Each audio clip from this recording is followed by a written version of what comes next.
سلام على عباده الذين اصطفى نحمده ونستعينه ونستهديه ونعوذ بالله من شرور أنفسنا وسيئات أعمالنا من يهديه الله فهو المهتدي ومن يضلل فلن تجد له وليا مرشدا ربنا يسر ولا تعسر وتمم بالخير وبك نستعين يا فتاح يا عليم اللهم علمنا ما ينفعنا وانفعنا بما علمتنا وزدنا علما يا مقلب القلوب ثبت قلوبنا على دينك. السلام عليكم ورحمة الله وبركاته. كيف حالكم؟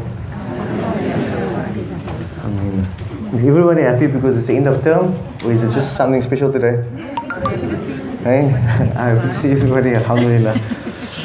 There's something about these spaces, something special in these spaces, and we are very, very fortunate to be able to be part of these gatherings, because none of us decided, and I always mention this, none of us decided to come. You know, when you're saying Hayya ala Salah, what do you say? When the Mu'adhin says Hayya ala Salah, what do you say? The Mu'adhin says Hayya ala Salah, what do we say? We say La hawla wa la quwwata illa billah. Why do we say that at that junction in the adhan? Why do we say it? Before that we say Allahu Akbar, Mu'adhin says Allahu Akbar, we say Ashhadu, but when it comes to Hayya ala Salah, we say La hawla wa la quwwata illa billah. Why? Because to indicate that none of us can do any good except if Allah accepts us. The Mu'adhin is calling us to Salah, but yes, I can't come to Salah. Oh Allah, you accept me to come to Salah. So the fact that we are sitting here, we have been accepted by Allah. Allah has preferred us above the rest. Even though it looks like we're quite a bit, no? But how many thousands, hundreds of thousands in Cape Town? Allah chose us. Something special. It's an overwhelming feeling actually. If you just think about it, somehow Allah chose me because somehow He wants me to enter Jannah. So let it be such that we use these opportunities and we correct our intention, inshallah, and we ask Allah subhanahu wa ta'ala to accept from us each and every harf that we recite, each and every step that we take to come here. Make it such that each and every one step is for a good deed, the other step is to wipe away one sin, inshallah. And we are so lucky, you know, weekly, every week. Number one, we first have Friday for the men that go to Jumu'ah. Okay, some of the ladies, whoever goes as well. And then when we leave those gatherings, and then Allah has forgiven our sins. Now sometimes we have a mad weekend.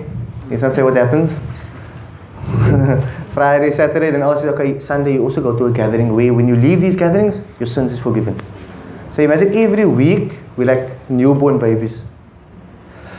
May Allah accept from us. Hey, Allah. Something special. Anyways, there was something I wanted to mention at the beginning, that, you know, some of us, it might be a bit much to memorize, right? Not everybody's memorizing it, right? So you're going with the flow, you're reciting, and it's becoming a bit more familiar. However, the memorization isn't necessarily happening for you, right? Which is fine. But use this opportunity to better your recitation. Are you with me?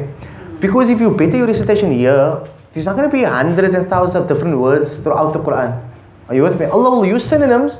However, the same formula is going to apply. The same ta that is going to come in Surah Anbiya and Surah Isra is the same ta that you recite over here. Are you with me? So, get your tongue used to, you know, like the tajweed and the makhraj and the sifat. Get your tongue used to it. Then wherever you're going to apply it, it's going to be the exact same thing. Are you with me? Right? So don't think like, this is tabarak and I have to go throughout the Quran for me to become proficient in reciting the Quran. If you apply it over here and you loosen your tongue properly over here, not just tabarak, obviously it's not just going to take one surah to get you ready. However, the same rules can apply throughout the Quran. Are you with me? Okay. Somehow, all three classes are on different spaces, right? Which wasn't the plan. It wasn't the plan, right? So, basically, I can't remember where we stopped in this class. First, number 3 is Futur.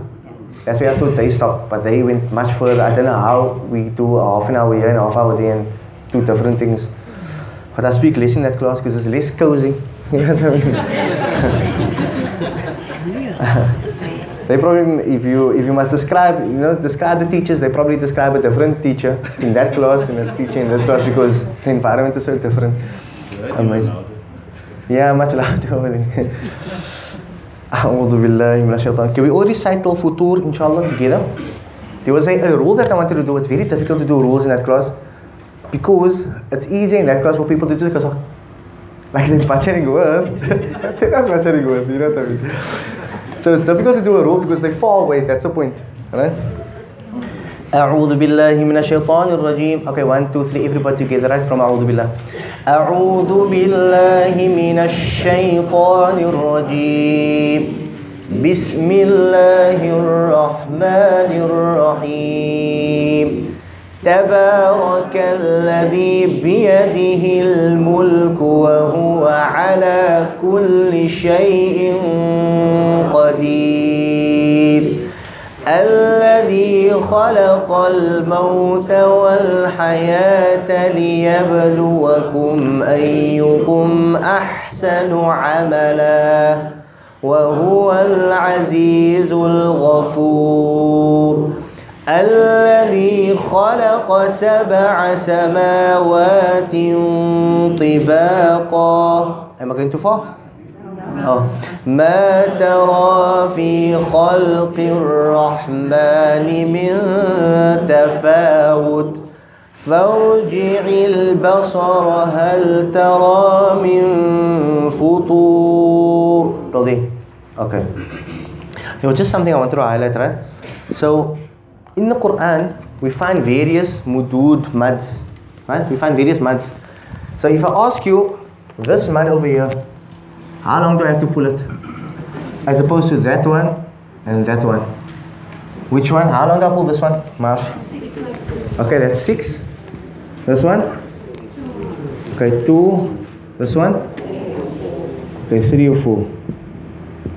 How sure are you that we have to pull this one 6? Okay, we don't pull it to 6, we pull it to 7. Okay, so we pull it to? Pull it? Depends on your breath. Okay, so I have a long breath. Sheikh Adil has a long breath. So let's go with 12. Anybody else? Okay, so basically in the Quran, this over here, this that you see over here, if we alhamdulillah in Dawrah, right? So we know what shorthand Arabic, right? Shorthand. So this over here is basically this.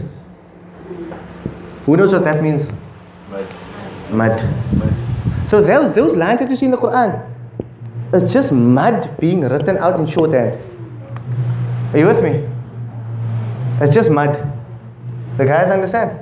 It's just mud. I don't know. Can you? Is it equal? These lines are just mud written out like this. But now obviously over the years must come like that. Are you with me?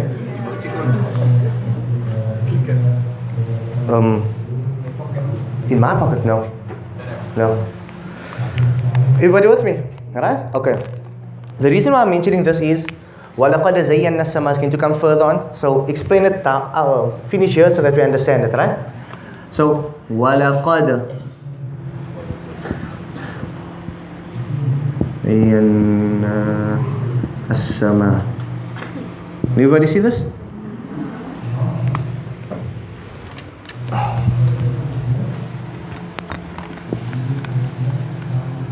Clearly, right? Okay. So on as-sama over here, we normally have this long thing, right? Right? We can all relate. And if you look further in your notes, you will see it's longer. Now, generally, what do we say? This one is 6. Right? That's a common thing. They say it's 6. Why? Because of the length of this thing over here. But this thing over here, this line, remember what did we say? It's only mud written out long. Right? The thing that we're going to look for is not that line over there to indicate the mud. We look for this over here. The minute you see a hamza and you see a letter of mud, right? It's an alif, but we'll call it for technical purposes, we'll call it a letter of mud. Why? Because an alif you can prolong the sound. Ba with the alif is ba. A ta with the alif is ta. And then there's another 2 letters. We have a waw and we have a ya. Right? And if there's a u before a waw sakina, then how are we going to put it? Boo. And if there's a e before a ya sakina, b. Everybody with me, right? But these are called mud asli, but forget about that. Basically, these are original muds, right? The minute you see a ya sakina, a leaf sakina, call it alif sakina, and a waw sakina, then what are you going to do? You're going to prolong the sound a little bit. Ba, bi, boo. like that, right? But now you want to have that extra flavor. You want to sound like a qari, right? You want that a bit longer. You know that 12 one, right? So now how do you do it now? Now you look for a. Can the guys see on that side? Can I do this?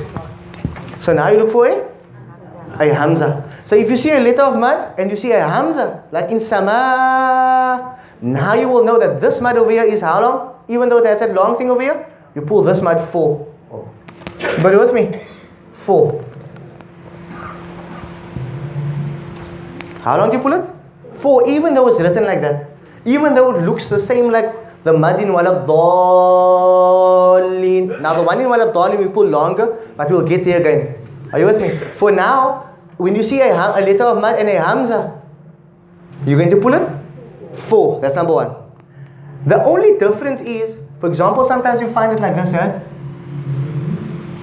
Qul ya ayyuha. I don't have to write. Must I write the baris? No. Qul ya. What? Feel small one there. Everybody with me? Can everybody see this? Yes. Can you see it clearly? Right? So now in Qul ya wal kafirun, we have a shorter mud over here. We have a shorter line over here. How long do you pull that one? 2 or 3, right? Right? 2 or 3, right? Wrong. Right? This one over here, it's the same like this one over here. Alright? It's the same, this one over here and this one over here. It's exactly the same. The only difference is what? There we go. This hamza over here, right, is in this word, and this hamza over here is in one word. Are you with me? This hamza over here is in a separate word to the ya, and this hamza is in one word. You with me? So this line on top over here, it's just indicating that you must pull a mad number 1, and because it's a bit longer, it's indicating to a mad muttasil. Forget about the terminology, it's fine. And this one over here is indicating to a mad munfasil, meaning there's a separation and there's no separation. Everybody with me? Understand it 100%? It's clear. Must I explain it again? The ladies are much more, what's in the men? But it's fine. You see, sometimes we speak about it quickly, but it's not that clear. Everybody with me? Understand it 100%? Must I say it again? Okay, Bismillahirrahmanirrahim. Alright? So basically, in the Quran we find many of these lines, right? And sometimes they're confusing. We're not sure which one is where. And we've heard from the comments, some say 2, some say 3, some say 12.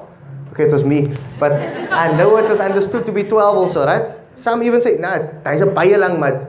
But it's just, the only reason they come to this conclusion is why? Because of this line over here. Alright? However, what did we say? This line over here is just basically mud written in shorthand. And over the years it evolved into just a line. But actually it's just mud written out long.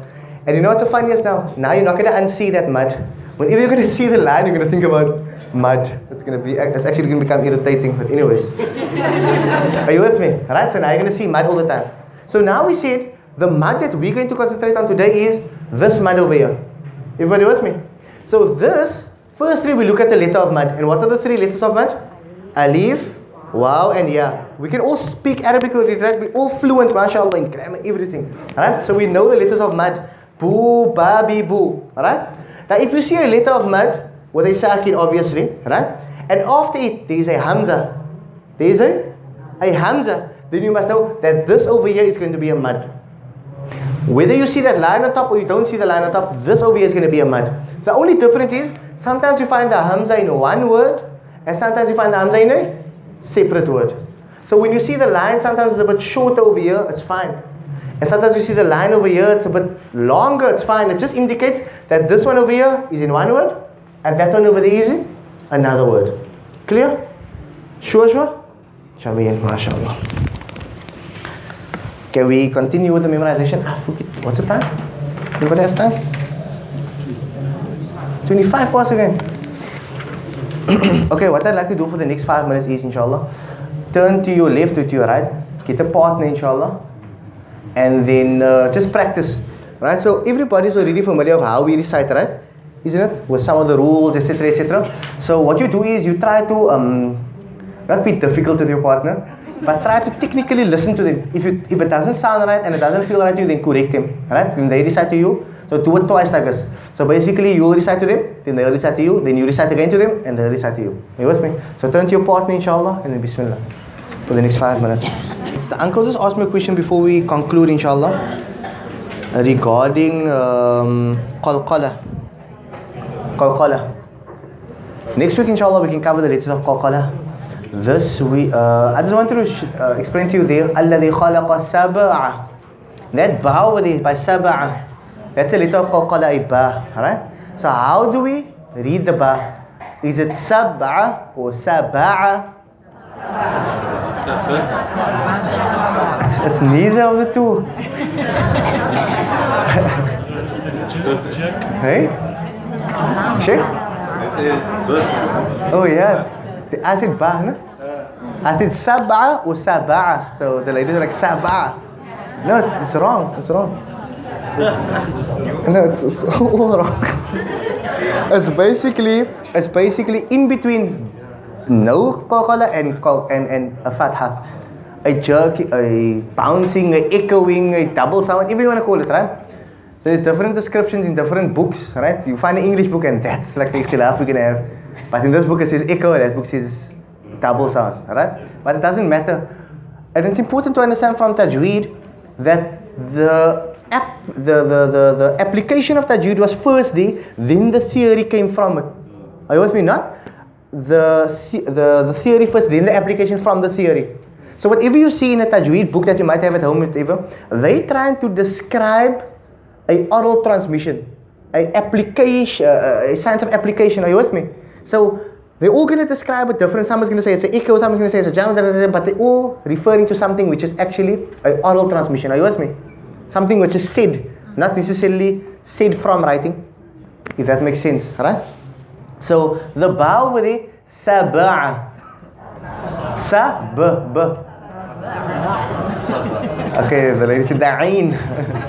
Alladhi khalaqa sab'a. Are you with me? Not sab'a or sab'a, sab'a. Jameen. Any questions before we conclude?